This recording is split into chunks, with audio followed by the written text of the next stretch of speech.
y espero que disfrutéis de la tarde y os emocionéis con Carmen. Y bueno, Carmen Barrios es escritora, es fotógrafa, periodista, tiene varios premios literarios y uno de ellos de microrrelatos sobre la violencia machista. Y viene a hablarnos de sus libros de relatos de mujeres luchadoras. El primero, que ya lo conocemos casi todos, de Rojas, y el segundo, que es como una continuación, Rojas, Violetas y Espartanas. Y bueno, tenemos que agradecer su trabajo para que nunca nos olvidemos de tantas mujeres valientes, la mayoría anónimas, que lucharon por la emancipación de las mujeres y el feminismo, y buscando una sociedad más justa e igualitaria. Y bueno, mujeres fuertes y valientes que tuvieron una vida muy dura y fueron silenciadas solo por el hecho de ser mujer y ser roja. Y mejor que sea ella ahora la que nos cuente lo de sus libros y empiece a preguntarle qué es lo que le llevó a escribir sobre estas mujeres. Bueno, a ver, primero agradeceros muchísimo haberme invitado a venir a Torrejón, a vuestro círculo, a vosotras chicas que habéis organizado el teatro y a vosotros que estáis aquí acompañando a vuestras compañeras. Y bueno, yo empecé a escribir por aclararme la cabeza a mí misma, la verdad. Y empecé a escribir porque me di cuenta de que a todas nosotras nos cuesta mucho salir a la superficie. Nos cuesta mucho que se nos reconozca en cualquier tarea de la vida, desde las tareas internas de la casa, que las hacemos de rutina y nadie las valora, hasta las tareas en el empleo. Quiero decir, es habitual que, aunque tú tengas una responsabilidad grande en un empleo, como es mi caso, por ejemplo, pues nadie te valora el trabajo. Y entonces empecé a pensar en mi madre, en la vida que había tenido mi madre, que ha sido una mujer que toda su vida ha luchado por la democracia y por los derechos de todas nosotras. Empezó luchando en los años 60 en el Partido Comunista de España y como mi madre siempre estaba y nunca reclamaba ningún espacio. Y a mi padre siempre se le reconocían los espacios porque padeció cárcel, es verdad, pero mi madre también llevaba la cárcel a cuestas y siempre estaba ahí, siempre estaba con nosotros, siempre era fuerte, siempre sonreía, siempre jugaba con nosotros a cualquier cosa para que nos olvidáramos de lo que sucedía. Y entonces me planteé que empecé a mirar a mi alrededor y empecé a ver que había muchas historias de mujeres que eran como la de mi madre, que eran camaradas de mi madre y bueno, entre otro compañero y yo, otro periodista que dijo, joder, es que esto hay que escribirlo, que se llama Mariano Asenjo y que él no pudo acompañarme en esto porque me destinaron a trabajar a Bruselas y entonces no había manera de vernos y tal. Yo continué con esto, empecé a hacer entrevistas a mujeres, a la pareja, me presentaban a una, entonces me contaban su pequeña historia, luego me presentaban a otra, algunas grabadas, algunas tomando notas, algunas en un café, pues que te cuentan de repente algo y y entonces llegas a casa y lo escribes apresuradamente y luego la llamas y le pides más detalles y tal. Pero yo lo que pretendía un poco no era hacer como informes ni nada de eso, lo que pretendía era hacer literatura, porque creo que con la literatura, con la cultura, con la poesía, con la fotografía, se llega muchísimo más lejos que con el periodismo. Creo que la literatura es emocional y caliente, y con la literatura se llega muchísimo más lejos que de otra manera. Entonces me planteé convertir esas historias que me contaban en relatos literarios, en relatos cortos, que me parece una forma como amable y bueno, a mí me gusta porque tienen un principio y un final muy concreto y no te detienes como en cosas superfluas, ¿no? Son como pequeños dardos de la vida, sobre la vida de las personas. Y nada, en el primer libro, pues la primera historia me la contó una mujer que es ya muy mayor, que además está perdiendo la memoria, que es la madre de un amigo. que me contó la historia se llama El perro de la casa grande, que es el cuento que abre nuestro libro. Y es una historia bastante dura porque ella recordaba un poco cómo los nazis llegaron a su pueblo nada más empezar la guerra. Porque claro, la guerra no empieza igual en la zona que ocupan los fascistas desde el principio que en el resto de España, donde tarda en llegar en Burgos, en la provincia de Burgos, la ocupan muy rápido, y para hacer fuerte la salida al mar, enseguida vienen tropas nazis que ocupan toda la cordillera norte. Y hay un montón de pueblos del interior de Burgos, que esto se sabe poco, pero es así. La primera cárcel importante que hay es en Burgos, el primer campo de concentración. Y en esos pueblos de las merindades hicieron barrabasadas, ocupaban las casas de la gente y les ocupaban las vidas. Los hombres huyeron en muchas ocasiones y se quedaron las mujeres en los pueblos, y entonces se quedaron pues para servirles a ellos. Y esta primera historia pues es la historia de un perro que se muere de pena cuando le ocupa la casa. Y bueno, fue muy emocionante cuando me la contó, porque ella tiraba de una memoria muy frágil porque ella era muy pequeña, y entonces tiraba más que de su propia memoria de los relatos que le habían hecho su hermana mayor, su tía y su madre, que se salvó de ser fusilada de milagro, porque sí fusilaron a su abuela y está enterrada en la cuneta y no la han encontrado todavía. Entonces, no sé, a mí me parece muy importante recuperar las historias de las mujeres y la memoria, y saber qué ha ocurrido con las personas que durante todo ese periodo tan convulso de la historia de España, de la guerra y de la posguerra, qué pasó con ellas, porque creo que sin ese ejercicio tenemos una democracia muy débil y un presente muy cojo, porque si no llegamos a comprender qué es lo que nos ha pasado, creo que difícilmente podemos dar pasos firmes hacia un futuro democrático de verdad.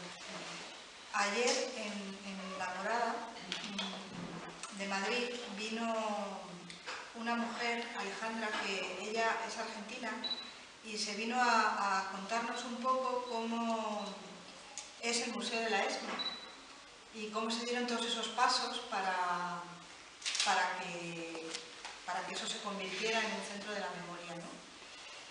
Y, jolines, fue alucinante porque, claro, ves esa diferencia radical que hay entre nuestro país y un país como Argentina, que ha sido capaz de juzgar y la memoria sea reparada ciertamente, ¿no?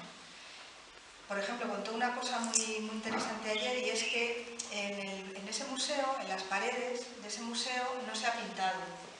Se han conservado las paredes tal cual, se han tapado con mamparas, porque esas paredes todavía son causa judicial. Hay un montón de pruebas en esas paredes, porque la gente sigue denunciando, las familias siguen denunciando, porque se siguen buscando desaparecidos.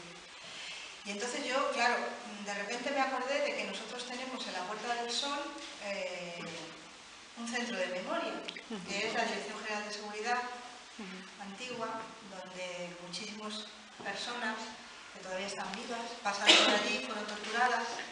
En ese sitio se empezó a torturar desde que Franco entra en Madrid, y se terminó de torturar, estuvieron torturando hasta el último minuto, incluso después de haber llegado a la democracia, ¿no? Y claro, ¿cuántos millones de veces habrán pintado allí debajo ya?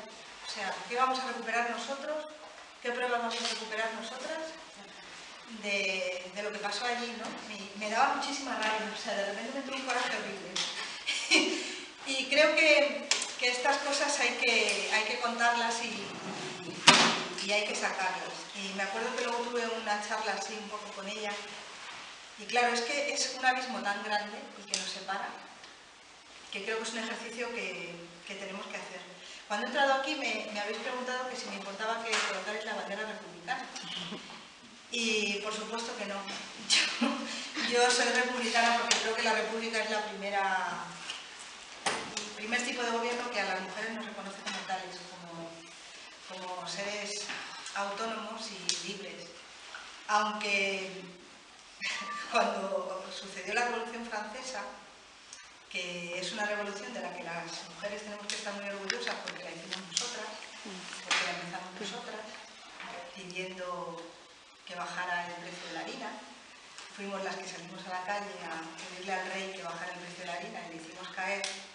Pues resulta que en aquella revolución hubo una revolucionaria que se llamaba Olympe de Gouges, que ella reclamó los derechos de las mujeres, porque de repente ella había participado en todo este proceso revolucionario.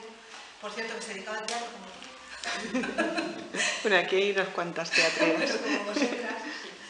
Y esta mujer, Olympe, que era una mujer culta, pues resulta que, claro, les dijo a los revolucionarios, hombre, pero los derechos eran los derechos de los ciudadanos y de las ciudadanas. Y como nadie le hizo caso, pues ella escribió su propia declaración de derechos de las ciudadanas. Y le cortaron la cabeza. Sí. Pues, Olympe perdió la cabeza en este trance. Literalmente. Entonces, las revolucionarias las mandaron a su casa. Y esto ha pasado más veces en la historia. Por ejemplo, la Revolución Soviética pues también fue iniciada por las mujeres. En 1917 empezaron las huelgas y en las fábricas de las heladerías en San Petersburgo, que era la capital, por el 8 de marzo, curiosamente. Las mujeres se lanzaron a la calle y se les unieron un día tras otro las mujeres madres de los soldados que mandaban a la guerra, que empezaron a pedir que bajara el precio del pan. Pan para nuestros hijos pedían. Y al cabo de los 10 días cayó el zar. Tampoco nos han reconocido eso en la historia, pero la Revolución Rusa es nuestra. Y hay que decirlo muy alto, porque la Revolución Rusa es muy importante para nosotras, porque hubo una revolucionaria que se llamaba Alexandra Kollontai, que gracias a ella tenemos el estado de bienestar. Los socialistas nórdicos lo desarrollaron, pero Alexandra Kollontai es la inventora del estado de bienestar. Y lo puso en práctica durante los primeros años de la Rusia revolucionaria, hasta que se fue toda la mierda porque un señor que no se creía la democracia, que era Stalin, se cepilló todas las conquistas que había hecho Alexandra Kollontai, que era ministra del gobierno y además era ministra para la salud y para el bienestar. Entonces fue la que creó las guarderías, la que empezó a crear servicios de salud para las mujeres mayores y para las mujeres jóvenes, servicios de asistencia para las personas mayores. Quiero decir, empezó a hacer todas esas cosas que tienen que hacer los estados para cuidar. El otro día, cuando estábamos en el acto grande de Podemos sobre el municipalismo, me hizo mucha gracia porque se reclamaba la medida, ¿cómo se llama? La medida Sanders o la medida, dijeron, sobre las guarderías públicas, no sé si os acordáis, si estuvisteis allí. Sí. Pues yo reclamo la medida Kollontai, porque esa señora fue la que se la inventó. Me hizo gracia, pero es que siempre se nos olvida y realmente creo que tenemos que reclamar nuestro espacio en la historia, porque si no lo reclamamos nosotras, está claro que la mayoría de las veces la historia la escriben los chicos, les dan más voz pública y entonces nos olvidan. Así que yo me planteé que había que intentar sacar la historia nuestra en relatos.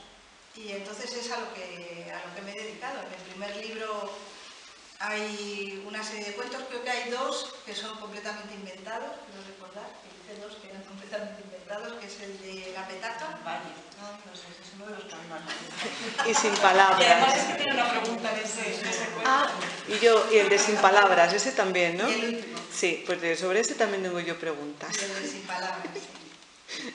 Sí. El de Sin Palabras lo escribí porque, claro, como yo me dedico al periodismo y estamos en una época en la que vivimos de titulares y vivimos del Twitter, ¿no? Y aunque es una herramienta importante, pero no deja de ser una herramienta corta para la reflexión. Y entonces pues era una especie de interrogante sobre qué tipo de sociedad queremos en la que no podemos desarrollar el pensamiento. Las palabras, ¿no? Y bueno, sobre la libertad libertad de expresión, quiero decir que es un relato también un poco sobre eso. A mí, perdona, me recuerda un poco al cuento de la criada. Sí, a mí me ha generado inquietud, como desazón leer ese... Está bonito, ¿no? Está bien, pero te deja así como una desazón, ¿no? De, Dios, un poco como el cuento de la criada, ¿no? Que te deja así, si llegara a pasar, ¿no? Y es que parece que vamos camino de... Bueno, es que ha habido épocas en las que ha pasado. No, y bueno, realmente, pues fíjate, secuestro de libros, de titueros, de tireteros en la cárcel y bla, bla, todo por la palabra, ¿no?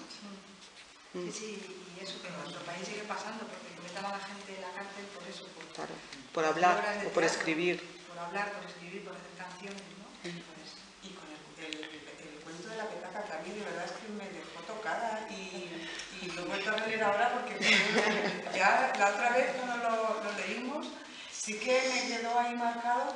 ¿De dónde te has sacado esta historia? La historia va básicamente ahora, o sea, para hacer un resumen grande, ahora se pone a investigar en correos, o sea, está la central de correos y tienen que hacer un inventario. Y dentro de ese inventario descubren que hay una sala con muchos objetos y cartas de hace muchos años, no sé si me equivoco.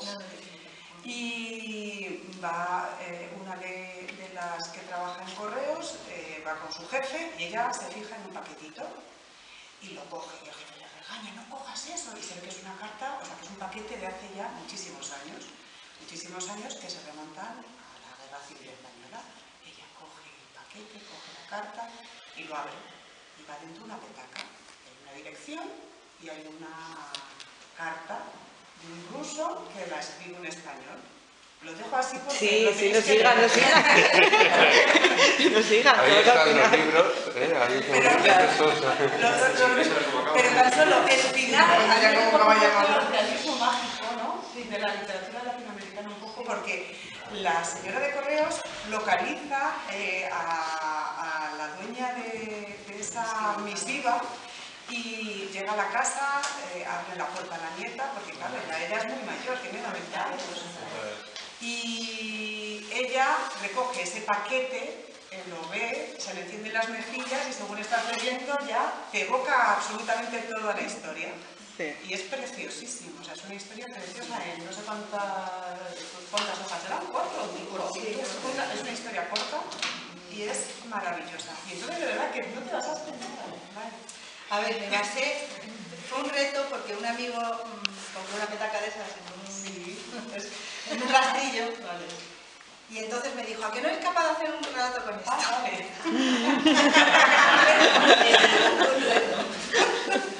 Y entonces me dijo, si lo haces te la regalo. Y te la regaló, claro. Y luego, claro, también tenía que ver historias que me había contado mi abuela, porque, joder, en la guerra, o sea, los brigadistas, los chicos de las brigadas internacionales que venían, eran la hostia, se enamoraban de ellos apasionadamente, y eran amores cortos y muy calientes, quiero decir, fulgurantes, ¿no? Sí, eran intensísimos. Entonces, mi abuela pues me ha contado historias de alguna suya, de su hermana incluso. Y entonces los tienes ahí. Pero, y claro, yo tiré de todos esos recursos y luego de que como vendieron correos, yo empecé a pensar, además sabía que interrumpieron la correspondencia, o sea, en los campos de concentración, cuando algún nombre le mandaban a un campo de concentración a alguna persona o a las propias cárceles, interrumpían la correspondencia automáticamente, porque querían hacer sufrir a las familias en el otro lado para que no supieran sobre si estaban vivos o muertos o qué coño pasaba, ¿no? Y, por ejemplo, eso lo sé por una familiar, una prima de mi abuela, que su marido era tanquista, le cogieron en el otro lado y no supo de él hasta un montón de años después de que terminó la guerra. Y ese hombre sobrevivió, pero ella hizo su vida por otro lado. Entonces, todo eso lo puedes juntar Y te sale en un relato y, bueno, pues cuentas una historia. Pero ese fue un reto, un gran reto, con la petaca. Pero vamos, luego los otros relatos sí tienen componentes reales, igual que en este libro. Que este libro va, la primera parte son entrevistas, la mayoría de ellas, a mujeres rojas, que algunas viven todavía y otras no. De hecho, ahí está aquí la historia de Dulcinea Bellido, que yo la considero una de las madres del feminismo moderno. Esta mujer fue una de las primeras mujeres que entró en el Comité Central del Partido Comunista de España y fue la fundadora del Movimiento Democrático de Mujeres, una de las fundadoras. Y ella era una activista impresionante, era como la persona que estaba a caballo entre el Partido Comunista, la clandestinidad y todas las mujeres de preso, que organizaba a las mujeres de preso. Su marido estuvo en la cárcel más de 20 años. Fue uno de los presos de la navegación del franquismo, que tantos años estuvo, creo. Y Luis Lucio Lobato se llamaba.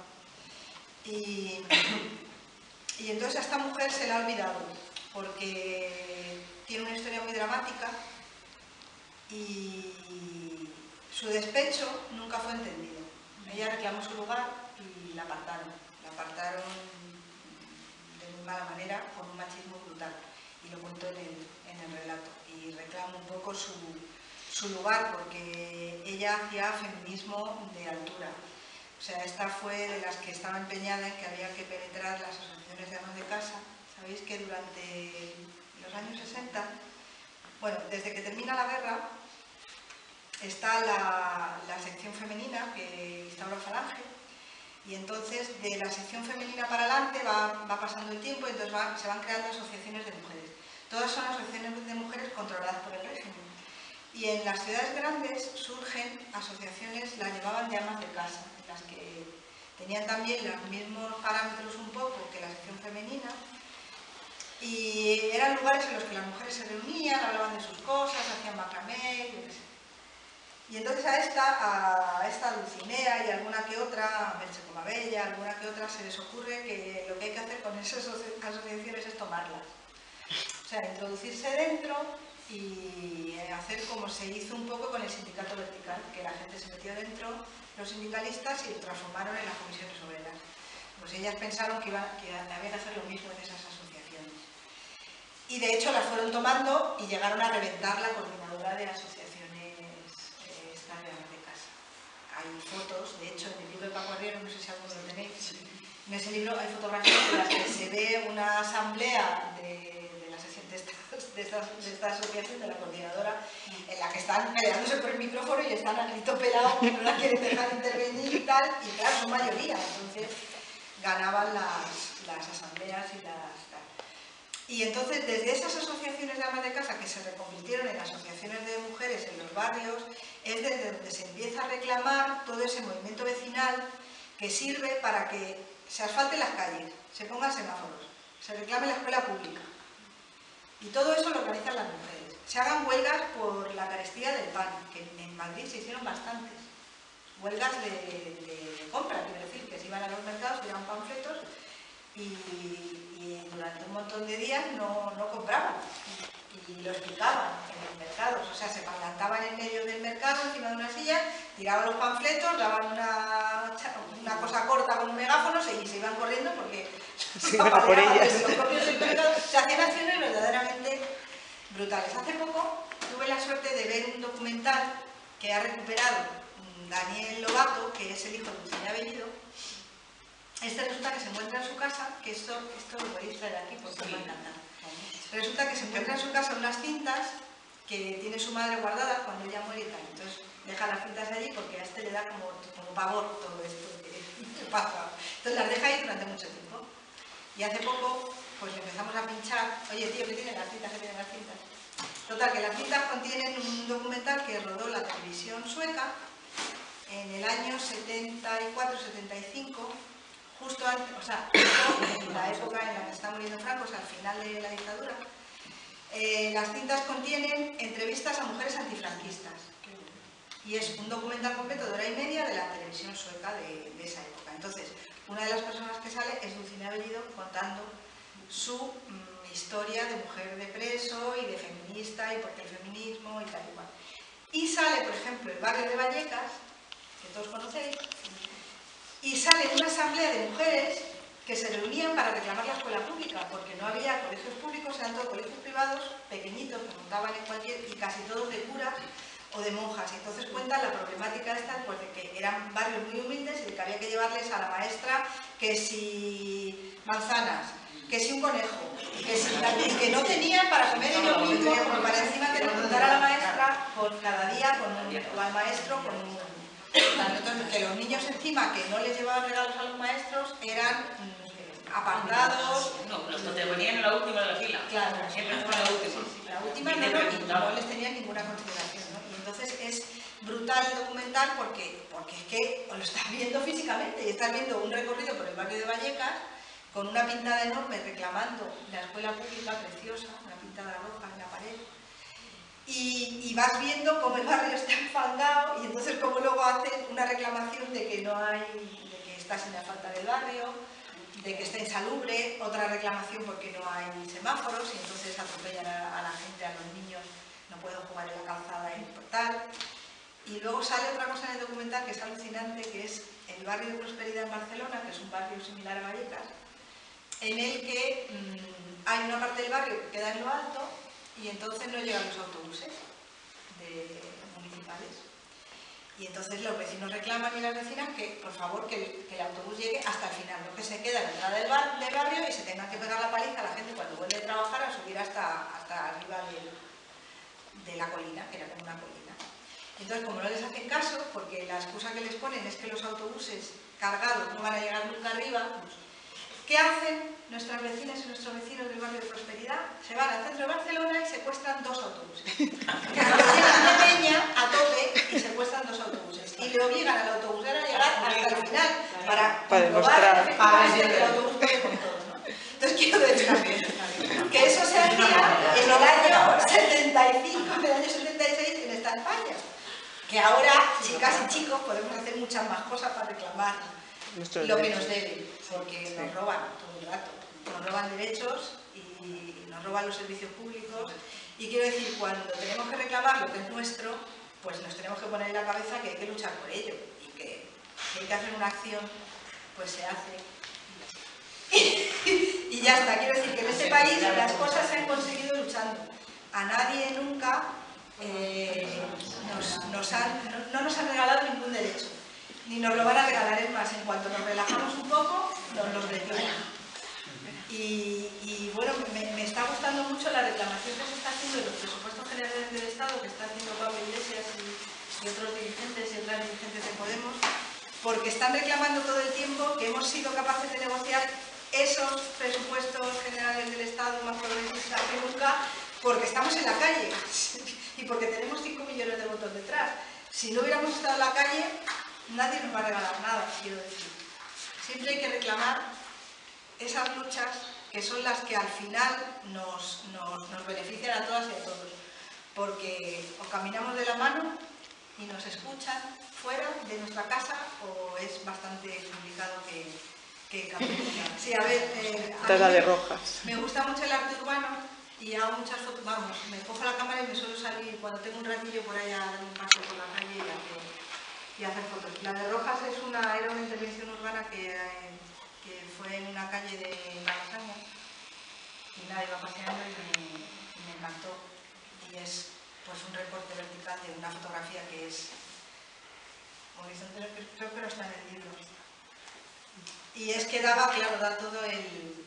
Y no, Es que la expresión de su cara... Sí. ¡Guau! Sí, es que era buenísima, me venía al pelo. Y es que no he llegado a saber quién era el artista urbano que lo hizo porque no tenía firma, porque a veces firman y a veces no, y no... Estaba en un contenedor, dijiste. Y bueno, la historia de esta portada es más divertida porque esta portada me la he encontrado en realidad, ha sido todo un fruto de la casualidad. Paseando por Roma, por el barrio de Trastevere, pues igual, ese barrio está lleno de intervenciones de todo tipo y hice una fotografía, pues me llamó la atención Heidi Lamar, que es una actriz súper famosa de los años 50 en Estados Unidos. Y nada, y la coloqué y dije, uy, esta me viene genial para la portada. Y resulta que un día una mujer que está retratada aquí, que la conocí en el 8 de marzo, que es esta persona que hay aquí, que voy a enseñar, esta chica, que es una cinéfila impresionante me dice, ¡ay, qué bonito que has elegido a Heidi Lamar para este libro! Le viene muy bien, no sé qué. Y yo, ¡ah, sí!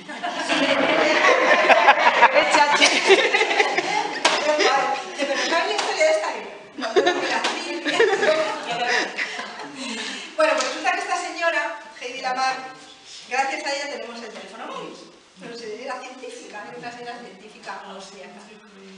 Y ella resulta que esta, como era muy guapa y era de una familia bien, pues nada, la casan con un bestia, la casan con un nazi, con un industrial que era el que les servía, tenía negocios con los nazis, y entonces el tipo este, pues nada más, lo primero que hace es encerrarlo en su mansión. Y entonces esta, como se aburría mucho, pues se puso a investigar, que a ella lo que le gustaba de la ciencia, y entonces hizo un montón de investigaciones sobre comunicación. Y cuando pudo, se disfrazó y se escapó de casa, y con buena suerte que metida en un barco, para irse fuera de Europa, pues conoció a Luis Melle, me parece. Y entonces, pues nada, cuando llegó a Estados Unidos le ofrecieron un papel en una película y empezó a hacer cine. Y fue la manera de ganarse la vida. Y le vendió todos sus avances científicos, todas sus investigaciones al gobierno americano. Y entonces a partir de ahí fue cuando se empezó a investigar todo el tipo de comunicación de arte, todas estas cosas. Y entonces pues nada, que la reclamó porque era una luchadora personal y política que luego nos ha... Bueno, que encima pues que tiene mucha suerte, vamos, que yo no lo sabía, no sabía toda la historia que tenía detrás la señora. Nosotros. Y nada, os animo a que leáis sobre ella, porque seguro me he dejado cosas en el tintero. Pues yo cuando, un poquito antes de venir para acá, venía escuchando la radio y salían entrevistando a Santiago Posteguillo, y porque ha sido ahora lo del Premio Planeta. Y las dos obras, la ganadora y la finalista, las dos tratan sobre mujeres. Y ha habido una cosa que ha dicho que bueno, yo la traigo aquí.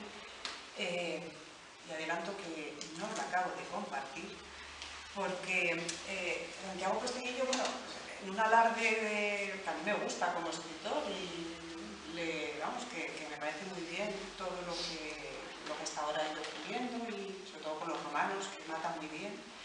El caso es que me ha sorprendido porque, bueno, su obra se llama Yo Julia, creo, y habla sobre una romana que tiene, bueno, pues, tiene un poder fuerte, es muy inteligente, y él lo que estaba diciendo en la entrevista es que había que rescatar a las mujeres de la historia, lo cual comparto fundamentalmente, me parece fundamental, pero hablaba de que había que recuperarlas, aquellas que han sido fuertes, que han sido poderosas, las mujeres que han marcado. Y claro, yo venía pensando, claro, pero es que la historia se compone tanto de las mujeres que han hecho obras maravillosas y están olvidadas, como de aquellas mujeres que han transitado por la vida, igual que tantos hombres, y que también se les ha marcado la historia, pero a nosotras se nos ha ido relegando absolutamente. Y parece que ahora vamos recuperando un poco ese espacio, ¿no? Y claro, ya venía para acá y digo, jolín, qué bien estos libros, ¿no? Se recupera la memoria sencilla de las mujeres sencillas, que pueden ser nuestras madres y nuestras abuelas y nuestras vecinas de barrio, y no hace falta tampoco que seamos superheroínas con una capa y nos tiremos como Supergirl, ¿no? Claro, porque lo que él estaba hablando era de eso, ¿no? De esas mujeres en la historia que me parecen estupendas y no tengo nada en contra, pero claro, hay que recuperar esa memoria silenciada. Y yo creo que ahora, pues eso, gracias a cada vez más mujeres muy interesantes, escritoras, como tú, como Almudena Grandes, que es verdad, o sea, hay que decirlo, que se va recuperando la memoria, se va recuperando las historias que están ahí, pero hay que una labor larga y grande. Sí, bueno, en este libro la tercera parte que va sobre las espartanas, que he titulado Rojas, Violetas y Espartanas, claro, la parte de las espartanas lo que pretende precisamente es resaltar un poco todas esas cosas que estamos haciendo las mujeres y que estamos sacando adelante.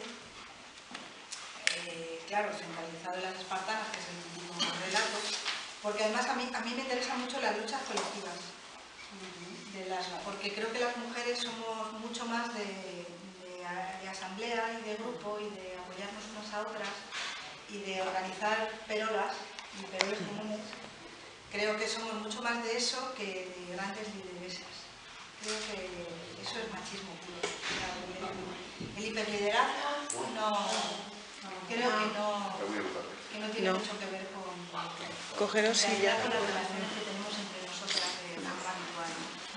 Y entonces me interesaba la lucha de las espartanas, y el cuento va un poco, es como una especie de diálogo con todas ellas, vamos, con un grupo de ellas, es un montón, pero un grupo de ellas.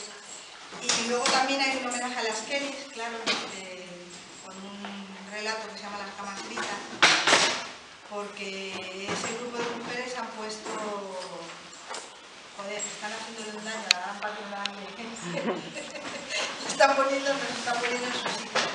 Empezaron con muy pocos recursos y además de una manera muy deslavazada, porque no están asignadas, no tienen manera de hacerlo, porque no hay nada peor que trabajar por horas y cada una en turno diferente y no tener contacto con sus compañeras, tener un contacto muy limitado porque estás haciendo habitaciones con la lengua afuera, Continuo. sin tiempo, y sabes que te pagan por habitación terminada, ¿no? Y bueno, unos salarios de mierda, 2 euros, 1,5 euros, 2 euros, que han estado pagando en las peores épocas de la crisis. Y entonces quería un poco, pues eso, recordar que en los peores momentos de la crisis las que hemos sacado pecho hemos sido nosotras. Las chicas de Inditex, que han hecho varias huelgas y las han ganado. Las chicas que se dedican a la telefonía, al telemarketing, que también le han ganado varias reivindicaciones nacionales. Y bueno, y ahora las mujeres de Coca-Cola, que curiosamente ellas no trabajan en la fábrica, excepto Mercedes. Ellas son pareja de los hombres que trabajan en la fábrica. Y había una cosa muy fuerte que contó Gema en la conversación que tuve con ella, Gema Gil, que, joder, pues no toca Gema Ruiz, es compañera de Podemos de otro sitio y se me viene siempre. Gema Gil, y ella contó que cuando los readmiten a la fábrica, que se supone que ya ha terminado todo, hacen una fiesta. No sé si habéis visto el vídeo de Coca-Cola de lucha, si lo habéis estado aquí lo readmiten y entonces van de madrugada a entrar a la fábrica y hacen como una especie de fiesta, es todo euforia porque han conseguido vencer el ERE, ¿no? Y entonces empiezan a entrar a la fábrica y cuando entran a la fábrica se encuentran que la fábrica está desmantelada. Y que no vuelven a sus puestos de trabajo ni mucho menos, sino que lo que vuelven es día tras día a mover botellas de una caja a otra. Y entonces, gente que tenía unas expectativas y unas carreras profesionales. No hay nada peor en un trabajo que estar de brazos cruzados. O sea, no sé si a vosotros os ha pasado alguna vez estar en el trabajo calentando la silla. Sí. En este caso ni la calentaban, porque les hacían estar de pie y les tenían sin calefacción en invierno, en hielo, y sin aire en verano. La fábrica está muy sucia, llena de bichos, de ratas, en fin. La fábrica intentan un poco aburrir a los trabajadores. Y entonces ella se da cuenta de que o ellas empiezan a hacer cosas o ellos se hunden. O sea, ellos no podían seguir yendo a trabajar sin trabajar. Y entonces es cuando ellas deciden organizarse, que es un poco lo mismo que sucedió en los años 60 cuando las huelgas de la minería. En las huelgas de la minería de los 60 se ganan gracias a la organización de las mujeres, porque los mineros se encerraban en los pozos y se traían esquiroles de toda la cordillera norte a trabajar a las cuencas en autobuses. Entonces, si las mujeres no se hubieran plantado delante de los autobuses, no hubieran impedido que los esquiroles entraran a las cuencas, la huelga no hubiera triunfado. Y es la primera vez que le dan una colleja a Franco, que no está nada mal, visto lo visto, que hacía nada, y además que quiero decir que las encarcelaban, las torturaban y les rapaban la cabeza, que se lo hicieron a un par de ellas y las pasearon por Oviedo. O sea, que arriesgaban su vida, vaya, y de hecho una murió de las palizas que la dieron. Entonces, si no llega a ser por ellas, esas huelgas y esas mejoras de las condiciones de vida de los mineros asturianos no hubieran triunfado. Ellas son las que permiten que la huelga se alargue hasta el verano y que haya solidaridad internacional de los belgas, los franceses, los alemanes, y se pongan en huelga mineros salpicados por Europa en solidaridad con los españoles. Y creo que estas cosas hay que recordarlas y hay que contarlas, porque efectivamente son tu madre y la mía las que han hecho estas cosas y las que las siguen haciendo, y las madres de cualquier parte del mundo, porque en definitiva somos las que al final atamos las cosas de comer. Y cuando tú ves que en tu familia faltan las cosas de comer, pues no estás dispuesta, o yo por lo menos no voy a estar nunca dispuesta a que a mi hija le falte de nada. ¿Qué quiero que os diga? Entonces creo que esa es una parte del feminismo que tenemos que reclamar también.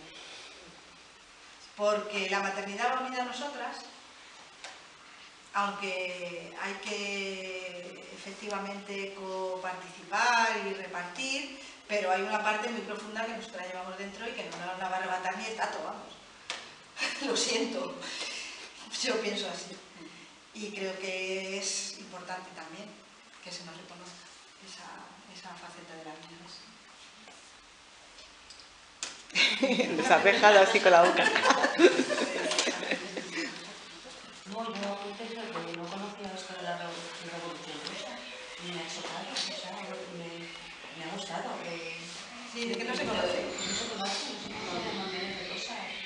Y yo recuerdo de una película que vi, que a lo mejor tú no sabes, que estaba basada en hechos reales, pero no sé exactamente si la vi en la televisión o dónde la vi. Y hablaba de unas mujeres del norte de Galicia, entre Orense y León, que ayudaban a pasar gente comunista a Portugal y se jugaron la vida. Eran unas hermanas y luego les salió algún vecino más o alguna vecina más y creo que al final las cogieron, pero estaba súper interesante. Eso ni se ha visto, ni se sabe, ni nada. Lo que pasa es que son películas que no son comerciales y deben de salir.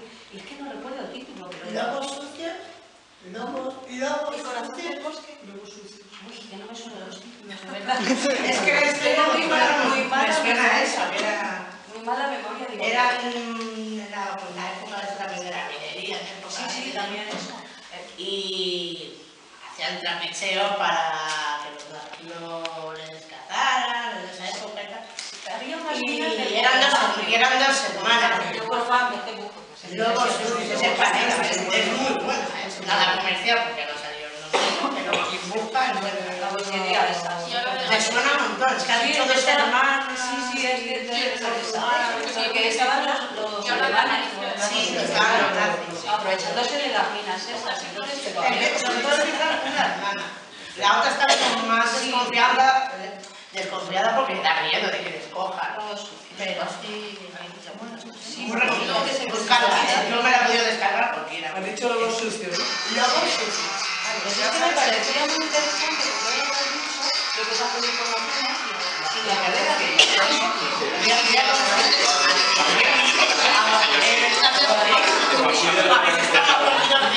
Vamos a ver la película. No puedo hablar ahora. Las dos mujeres que organizan a las mujeres de los mineros, las dos mujeres que los organizan, ellas se crían, que es muy fuerte su historia, se crían atendiendo al maquis. Eran hijas de rojos subidos y entonces se crían atendiendo al maquis. Y una de ellas nunca encontró a su padre porque cuando la Guardia Civil los capturaba, los mataba y los dejaba tirados en cualquier sitio. Y todavía está viva, es una señora que tiene 86 años o 87 años, ha ido en la causa argentina, ha sido una de las denunciantes en la causa argentina y todavía está buscando a su padre. O sea que esta señora no era casual que se pusiera a organizar a las mujeres de los mineros, porque era una luchadora desde los 12 años. Entonces, igual que tantas otras, igual que su amiga Tina, que esta fue la que murió de una paliza, que la primera vez que le raparon la cabeza a Tina tenía, Constantina Pérez se llamaba, tenía 15 años y se la raparon porque se negó a limpiar los locales de Falange de su pueblo. Justamente cuando termina la guerra. Entonces quiero decir que hay mujeres normales y corrientes que nadie conoce, o que conocemos muy poco, ¿no? Que ahora estamos dedicándonos pues eso, a recuperar su memoria, que claro, son grandes luchadoras. Sí. Y que con su ejemplo, gracias a sus luchas, nosotras podemos reclamar determinados derechos. Y bueno, pues los mineros en ese caso recogieron unas subidas salariales que pedían, no todo lo que pedían, pero una parte muy importante. Recogieron agua caliente para poderse duchar cuando salían de la mina. Recogieron tener cristales en la lavandería y en las duchas, en los sitios donde se cambiaban. Ojo, que es que estaban en sitios abiertos, en sitios como en Asturias. O sea, es que trabajaban en unas condiciones como si fueran animales. Y eran para señoritos que tenían contratos con el Estado y eran franquistas de la época, con una corrupción enorme que había allí. Y claro, no sé, les debemos mucho a esas mujeres por la dignificación del trabajo de todas y de todos, ¿no? Entonces creo que hay que, bueno, pues a mí sí me apetece recuperar las historias de las de abajo. Pues tú recupera, que nosotras las leemos encantadas. Recupera. Sí, bueno, hay una historia aquí también muy bonita, que es de una compa del Círculo de Moratalaz. Me la contó una compa del Círculo de Moratalaz, Charo, que va sobre una mujer que la tuvieron escondida durante un montón de tiempo en un granero. Y se llama El cuaderno de Irenka, el cuento. Y eso también me ocurría, que vinieron, igual que vinieron hombres en las brigadas internacionales, vinieron mujeres a ayudar a la República. Vinieron muchas mujeres que iban por los pueblos, que eran enfermeras o médicos o tal, y enseñaban a las mujeres higiene con los niños. O sea, vinieron un montón de mujeres también. Y nunca se habla de ellas, pero el caso es que vinieron. Y hay también un documental que ha hecho un belga, que se llama Las mamás belgas, que lo exhibieron en El Pozo, el Teatro del Mundo, hace poco, que cuenta precisamente la historia de esas mujeres, de un grupo de mujeres belgas muy jóvenes, enfermeras, que se vinieron a España. En la República empieza la guerra y entonces se trasladan con el frente a Valencia y son las que organizan muchos de los hospitales de campaña de la guerra. Y cuando luego ya se retiran con todas las brigadas internacionales, después de la despedida esa tan emocionante que les hace la Pasionaria, cuando ya se retiran y salen por la frontera, estas van a su país y entonces montan dispensarios para atender toda esa riada de refugiados españoles y de refugiadas que salieron por la frontera y ayudaron a un montón de gente. Y durante el nazismo también, o sea que esas no dejaron de luchar nunca. Y se llama así el documental, Las mamás belgas. Intentar verlo porque este chico lo Pues está otro más. se está llevando por pueblos y tal. La mamá si lo belga. veis por ahí, Apunta, que no tengo. intentar- Déjame un boli. intentar verlo. Porque hay muchas historias que, joder, que se están recuperando ahora que son muy valiosas. ¿Y los relatos violetas? Los relatos violetas son... A ver, estos son bastante durillos, porque son historias sobre maltrato y sobre violencias contra las mujeres que me han ido contando. Hay dos, por ejemplo, que son de una amiga mía muy querida, lo cuento hacia atrás. Y hay, por ejemplo, otro que es muy duro, que es de una amiga mía que va en silla de ruedas y entonces un día contó, pues en las reuniones que tienen las mujeres que no se pueden valer de sí mismas, contó las cantidades de vejaciones y violencias que hay contra o sea, es algo verdaderamente horrible. Y fuera de todo, ¿cómo se puede machacar así a una persona que tiene muchísimo menos recursos para defenderse? Y bueno, va sobre la violencia hacia las mujeres. Hola. y también son recogidos de... Cogeros una sillita. Os leo uno, Hola. si queréis, de eso, que son más cortitos. Un besito. Hola. Sí.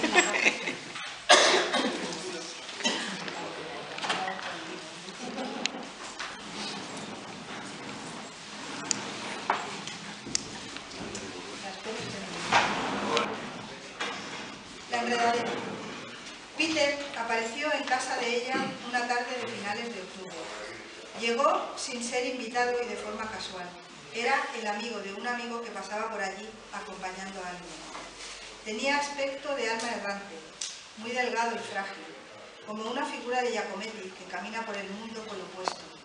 Una gabardina crema, larga como un día sin luz, y unas botas negras gastadas por el uso, pero tan limpias como si acabaran de salir del escaparate de una zapatería de caballeros. Como un ser casi incorpóreo, entró en su casa calladamente, sin ruido ni apenas explicación, más allá de un «Hola, este es Peter, me lo he encontrado en la Plaza Nueva y me lo he traído, no te importa, ¿verdad?» y un «Hola, por supuesto, claro que no me importa, pasad y sentaos por ahí». Peter entró por el pasillo, llegó al salón y se quitó la gabardina con suavidad, a cámara lenta. La prenda descendió hasta el suelo como si fuera la cáscara que abandona una semilla, y su cuerpo de oblea se desplazó como una espora que trae el viento y cae liviana hasta posarse sobre la hierba mullida un día de otoño cálido y sin brisa, y allí mismo germinó. Echó raíces sobre el cojín derecho del sofá, así sin más, sin hacer ruido y sin avisar, lentamente, como hacen las plantas, fue poco a poco colonizando su casa y su vida. Desde ese rincón, como una enredadera invasora ávida de terreno fértil, ocupó todo el espacio. Cuando ella se quiso dar cuenta, todo su mundo se reducía a Peter, el amigo de un amigo que pasó un día por allí, acompañando a alguien, y se quedó. Los amigos de ella dejaron de ir a visitarla, porque la presencia de Peter era tan absoluta e ilimitada que ella había dejado de ser ella. Y se estaba transformando también en un ser híbrido, casi vegetal y con la voluntad aletargada. Comenzó a abandonarse, a salir a la calle cada vez menos. Hasta se despidió del trabajo y dejó incluso de cortarse el pelo y las uñas. Y también, de forma paulatina, fue prescindiendo de asearse o de ocuparse lo más mínimo de su persona. Su aspecto se asemejaba al de una planta ornamental olvidada en un rincón sin tránsito. Parecía un ficus sucio y descuidado, con las hojas estucadas por un polvo pringoso y gris. Un día, casi un año después, los vecinos decidieron llamar a la puerta de ella, molestos porque hacía mucho que no recogía el correo, que se acumulaba como una columna de papel indecente en un rincón del portal sin que nadie se atreviera a tirarlo. Como no se oía nada y nadie contestaba, cundió la alarma. Una alarma tardía, porque el tiempo había corrido lento dentro de la casa de ella, pero no se había detenido. Cuando los bomberos derribaron la puerta y la policía entró en la casa, no quedaba ni un rincón sin cubrir por las hojas de una enredadera selvática y frondosa como nunca habían visto. Las raíces retorcidas de la planta salían del sofá como el esqueleto exterior de un inmenso parásito y se extendían por todo el piso del salón hasta llegar a la habitación, donde ella yacía sobre la cama aprisionada por las ramas gruesas de Peter, que ya no la dejaban moverse. Solo su cabello, largo y teñido por el polvo gris, acusaba el escaso movimiento originado por un viento precario, que se abría paso con asfixia desde la puerta de la calle.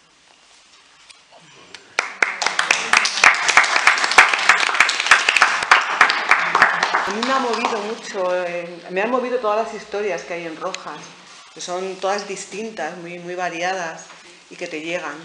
Pero el de Sin Palabras, ¡guau! Me tiene ahí. Entonces voy a leer unos pequeños fragmentos, ¿vale? Me lo permitís, ¿no? Ya me he puesto las gafas, o sea que ya me diréis que no. Ya me las he puesto ya. Y ya no hay marcha atrás. Dice, hacía ya muchos años que en este país habían desaparecido las palabras. Estaban secuestradas, presas en algún lugar oculto. Nadie podía tener palabras y mucho menos utilizarlas. Las personas se comunicaban con gestos y ya nadie leía. Los únicos libros y revistas que se publicaban tenían espectaculares ilustraciones que abusaban de los colorines. Al no utilizar el lenguaje, la memoria colectiva se estaba perdiendo y la mayoría de las personas se comportaba con una mansedumbre propia de las ovejas de corral. Ya nadie recordaba lo que había pasado, nadie excepto... ¿Continuará? Bueno, son pequeños fragmentos, ¿vale? Me he saltado, pero es que es impactante lo que hablábamos al principio, ¿no? Cómo te cortan la palabra, te cortan el poder expresarte, el poder escribir. Y yo agradezco, ¿no?, a todos los que echáis ese valor en investigar y escribir y que la memoria continúe, que no se nos olviden cosas.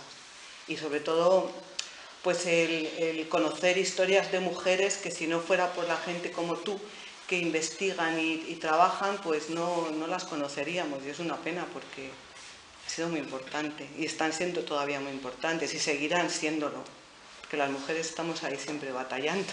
Siempre. Pues nada, esto para que compréis rojas. Momento publicidad. Si alguien tiene alguna pregunta, ahora. Más valiente. Esperamos que siga escribiendo más y que venga aquí a contarnos. Yo no te he visto, Luis. Que yo también me leí de Rojas, en su día cuando viniste a la papelería de Arriero a presentarlo. El acto en sí fue igual de bonito que este, seguramente, con este un poquito más, ¿vale? Y el libro es genial, el libro está muy bien escrito y me encanta. Pero me pasa contigo como con el Almudena Grandes, ¿no? Tenéis un sentido, quizá, a ver, dentro de mis parámetros, ¿vale?, que pueden ser diferentes a los tuyos, seguro, que os centráis mucho en la cuestión de las mujeres relacionadas con el Partido Comunista de España y las comisiones obreras, ¿no? ¿No? Perfectamente comprensible. Yo sí. Sí. Que no es que me moleste, que no es que me moleste, ¿no? Pero quizá sí que me molaría también leer algunas cosas relacionadas con, no sé, con mujeres libres o así, que también han sido organizaciones de mujeres, quizá no comparables al movimiento democrático del que habla Riero en su libro, que tú también tratas en varios de los relatos, pero que también tienen su historia, ¿no? Sí, me parece bien. ¿Sabes lo que pasa? Que yo es que es una cosa emocional.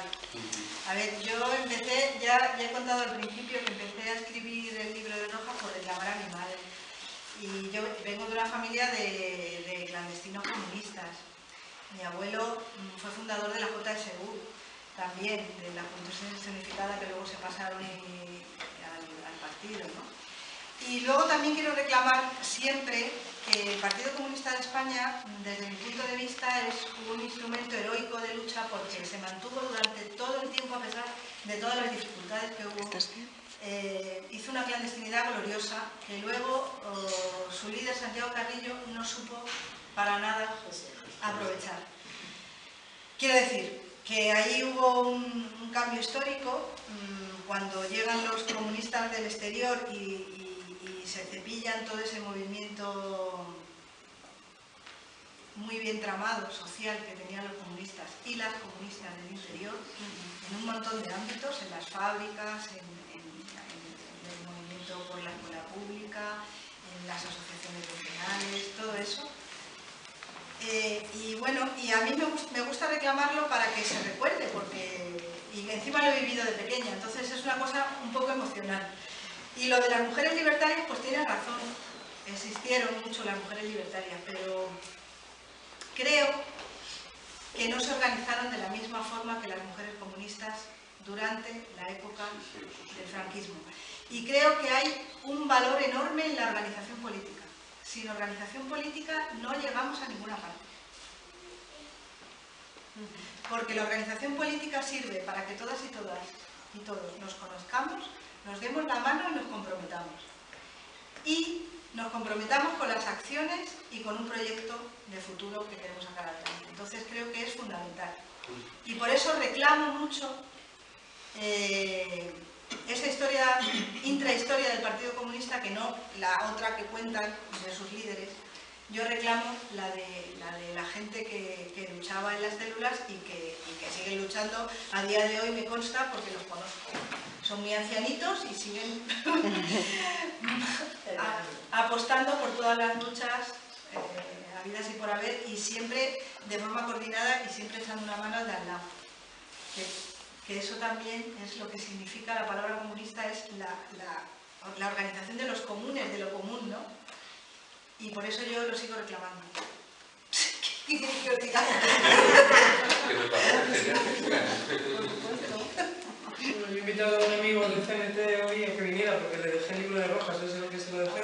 No ha venido, pero él también reclama muchísimas cosas del mundo libertario como grandes logros sociales. Siempre tenemos ahí nuestras luchas. No, sí, a mí me parece estupendo. Sí, además yo lo comparto, O sea, que comparto que las mujeres libertarias, entre otras cosas, precisamente para el movimiento feminista, aportaron muchísimas... Me gusta. A mí que soy más cercana por circunstancias políticas y sociales y familiares a tu visión, creo que queda por escribir mucho sobre la época de la transición aquí en España. Eso fue la gran mentira, que dice, es maravilloso, ¿no? Pero nosotros que lo hemos vivido jóvenes, vimos cómo se fue desmantelando todo, no sé si era la autoinmolación que había que hacerse para que llegara hasta aquí, pero sí que queda, bueno, no sé. Se desmanteló desde el poder.